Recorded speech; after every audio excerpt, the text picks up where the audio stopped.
समुद्र मंथन, अमृत और विष की उत्पत्ति।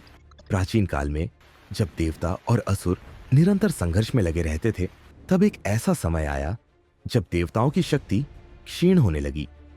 यह देखकर देवताओं के राजा इंद्र भगवान विष्णु के पास गए और अपनी चिंता व्यक्त की। भगवान विष्णु ने समाधान बताया कि अमृत की प्राप्ति के लिए क्षीर सागर समुद्र का मंथन करना होगा। देवताओं को अकेले यह कार्य करना असंभव था, इसलिए उन्होंने असुरों से सहयोग मांगा। असुर इस शर्त पर सहमत हुए कि अमृत मिलने पर उसे बराबर बांटा जाएगा। समुद्र मंथन के लिए मंदराचल पर्वत को मथानी और वासुकी नाग को रस्सी बनाया गया। भगवान विष्णु स्वयं कच्छप कछुआ अवतार धारण कर समुद्र के तल में गए और मंदराचल पर्वत को अपने पीठ पर धारण कर उसे स्थिर किया। मंथन प्रारंभ हुआ। जैसे जैसे मंथन तेज हुआ, समुद्र से अद्भुत और चमत्कारी वस्तुएं निकलने लगी। सबसे पहले हलाहल नामक अत्यंत विष निकला, जिससे समस्त सृष्टि संकट में पड़ गई। सभी देवता भगवान शिव के पास सहायता के लिए पहुंचे।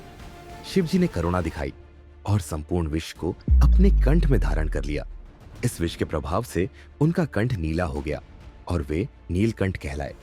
इसके बाद समुद्र से कामधेनु गाय, उच्चैश्रवा घोड़ा, ऐरावत हाथी, कौस्तुभ मणि और अप्सराएं निकली। अंततः धन्वंतरी ऋषि अमृत कलश लेकर प्रकट हुए।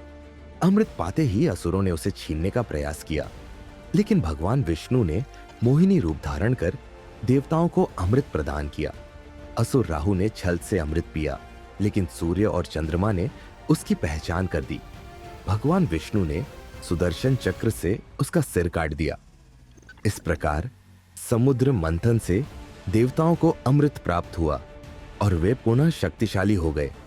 ये कथा दर्शाती है कि कठिन परिश्रम, धैर्य और ईश्वर की कृपा से असंभव भी संभव हो सकता है।